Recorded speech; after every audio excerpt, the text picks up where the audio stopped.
Baik, kita akan melanjutkan pembacaan firman Tuhan hari ini. Ya, kemarin kita sudah melihat ya 1 Tawarik pasal yang ke-13 bagaimana tabut Allah. Daud rindu untuk memindahkan tabut Allah itu ke Yerusalem di mana ada istananya.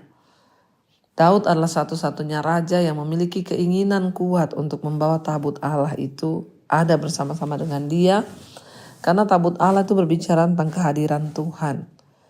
Ya, walaupun pada akhirnya ya Usa mati akibat menyentuh tabut Allah itu, namun disitulah Daud menjadi takut sehingga untuk sementara waktu tabut itu diletakkan di rumah Obed-Edom dan keluarga Obed-Edom diberkati Tuhan karena ada tabut Allah itu. Ya, tabut Allah bicara tentang hadirat Tuhan, tentang kehadiran Tuhan. Karena itu jangan pernah berhenti untuk mencari Tuhan di hidup kita, saudara ya. Kita lanjutkan sekarang 1 Tawarik pasal 14, judul perikopnya istana dan rumah tangga Saul. Ayat yang ke-1, 1 Tawarik 14, Hiram raja negeri Tirus mengirim utusan kepada Daud dan kayu aras, tukang-tukang batu dan tukang-tukang kayu untuk mendirikan sebuah istana baginya. Lalu tahulah Daud bahwa Tuhan telah menegakkan dia sebagai raja atas Israel sebab martabat pemerintahannya terangkat tinggi oleh karena Israel umatnya. Daud mengambil lagi beberapa istri di Yerusalem dan ia memperanakkan lagi anak-anak lelaki dan perempuan. Inilah nama anak-anak yang lahir bagi dia di Yerusalem: Syamua, Sobab, Natan, Salomo, Ibar, Elisua, Elpelet, Nogah, Nefek, Yafia, Elisama, Beeliada, dan Elifelet. Saudara ya, dikatakan di sana bahwa akhirnya Daud mendapat peneguhan tentang jabatannya sebagai raja. Karena tiba-tiba Raja Hiram mengirimkan kayu dan tukang-tukang batu, tukang kayu, bahkan kayu aras dengan satu tujuan untuk mendirikan istana bagi Daud. Maka yakinlah Daud bahwa Tuhan yang meneguhkan dia. Allah memberi Daud sebuah kehormatan dan kesuksesan, tetapi bukan hanya untuk keuntungan pribadi Daud. Daud menyadari bahwa Allah telah membuat dia menjadi makmur untuk alasan khusus, yakni untuk kepentingan umat Tuhan. Seringkali saudara, Tuhan itu memberkati kita, usaha kita, pekerjaan kita untuk demi sebuah tugas ya. Jadi kita semua ini diberkati bukan hanya untuk kepentingan diri kita. Sebaliknya kita harus mengingat bahwa Tuhan itu memberkati kita tuh pasti ada alasannya. Ya, saya pun menyadari kenapa Tuhan memberkati kami hari ini, karena ternyata banyak rencana Tuhan yang harus kita kerjakan. Ya, pembangunan sekolah misi sudah selesai, sekarang menyekolahkan anak-anak di sana. Ya, hari-hari ini juga sudah banyak yang mau mendaftar untuk angkatan kedua.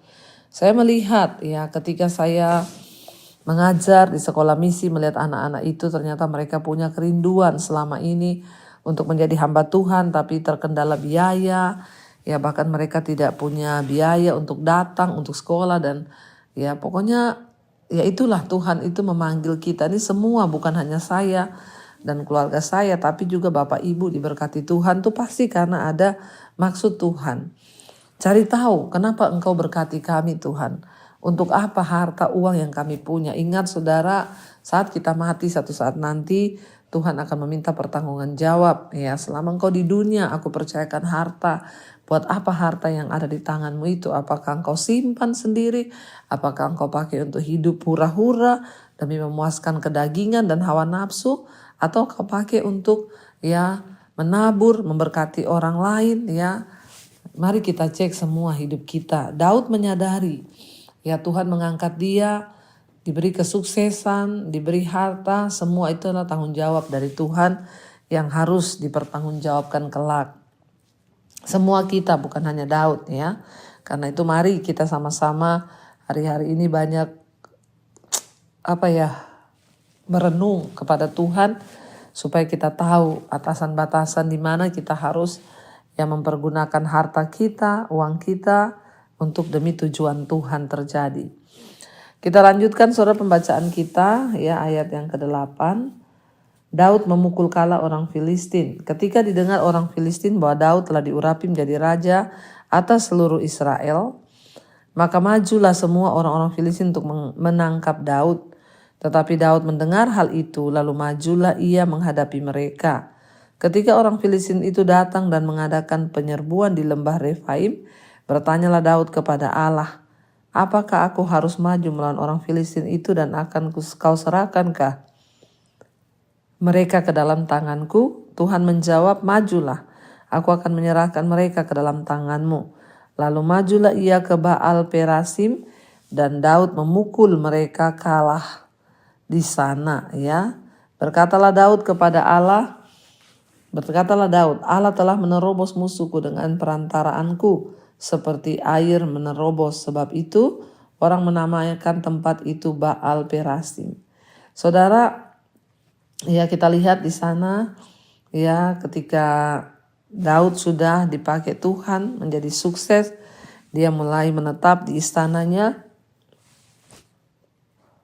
Dan tadi sempat dikatakan bahwa Daud akhirnya menikahi beberapa istri lagi Pada zaman itu untuk menikah lagi dan mengumpulkan istri dan gundik di tempat harem itu adalah kebiasaan pada zaman tersebut di antara keluarga kerajaan Timur Tengah. Tetapi itu bukanlah yang diinginkan Allah Saat ini Tuhan mau saudara kita itu benar-benar fokus, bahkan Tuhan juga mau pernikahan Daud itu akhirnya kita lihat mendatangkan baginya kekuasaan dan pengaruh yang lebih besar. Tetapi pernikahan itu juga menyebabkan perselisihan, kecemburuan, dan bahkan pembunuhan di dalam keluarganya. Memang pada zaman itu tidak dilarang untuk poligami pada zaman perjanjian lama. Karena memang manusianya masih sedikit, jadi orang kawin mengawinkan. Tetapi selalu ada konsekuensi akibat dosa. Gara-gara punya banyak istri, banyak gundik, maka terjadi perselisihan, perseteruan antara keluarga, bahkan pembunuhan di dalam keluarga Daud sendiri. Konsekuensi dari poligami itu itu memang harus terjadi, walaupun zaman itu tidak dilarang, tapi akan tetap berbuahkan ketika manusia mengikuti hawa nafsu, maka terjadilah hal-hal yang bertentangan dengan kebenaran. Di sanalah saudara terjadi pertempuran, tapi Daud bertanya kepada Tuhan. Sebelum berperang, Daud bertanya kepada Allah terlebih dahulu meminta petunjuk Tuhan. Apakah aku harus maju ataukah diam atau bagaimana? Akankah Tuhan menyerahkan musuhku ke dalam tanganku? Saudara, seringkali dalam hidup ini kita melakukan apapun, kita tidak minta petunjuk Tuhan. Kita belajar dari Daud hari ini, Daud meminta petunjuk Tuhan. Dia bertanya, apakah harus aku maju? Apakah engkau menyerahkan musuhku ke dalam tanganku? Ketika Tuhan bilang, iya majulah. Aku akan menyerahkan musuhmu ke dalam tanganmu. Akhirnya Daud maju, saudara. Dari sini kita melihat bahwa penting bagi setiap kita untuk menyerahkan seluruh apa yang kita mau lakukan itu kita minta petunjuk Tuhan, sehingga Tuhanlah yang menentukan akhir keputusan akhir yang akan kita buat itu hanya berasal dari Tuhan saja. Tuhan bilang maju, aku akan menyerahkan musuhmu. Dan akhirnya Daud maju berperang. Dan dikatakan di sana akhirnya Daud mengalami kemenangan yang luar biasa karena pertolongan Tuhan. Sehingga Daud bisa memuliakan Allah. Daud berkata, Allah telah menerobos musuhku dengan perantaraanku seperti air menerobos. Sebab itu orang menamakan tempat itu Baal Perasim. Dan orang Filistin meninggalkan para allahnya di sana. Lalu orang Israel membakarnya habis dan atas perintah Daud.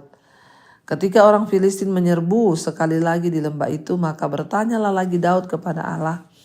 Lalu Allah menjawab, janganlah maju di belakang mereka, tetapi buatlah gerakan lingkaran terhadap mereka, sehingga engkau dapat menyerang mereka dari jurusan pohon-pohon kertau. Dan bila engkau mendengar bunyi derap langkah di puncak pohon-pohon kertau itu, maka haruslah engkau keluar bertempur, sebab Allah telah keluar berperang di depanmu untuk memukul kala tentara orang Filistin.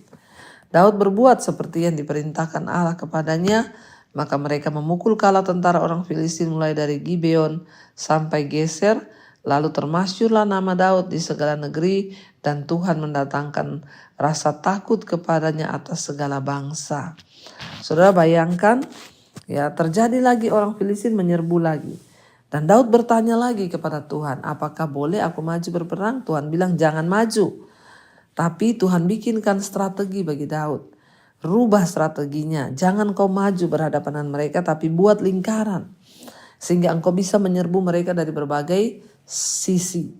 Tuhan adalah ahlinya strategi, saudara. Di dalam pertempuran, di dalam hidup kita, Tuhan adalah ahli strategi bisnis dalam bisnismu. Tuhan adalah ahli strategi dalam segala hal. Karena itu jangan pernah untuk melupakan melibatkan Tuhan dalam segala hal. Sebab dia adalah ahli strategi yang dapat mengatur semuanya. Ya, karena itu saudara, kita ini berdoa supaya biarlah Tuhan yang mengatur segala hal di hidup kita, sehingga kita ini tidak salah langkah. Sehingga dari situ Daud menang lagi dan namanya menjadi masyhur karena dia berhasil mengalahkan orang Filistin.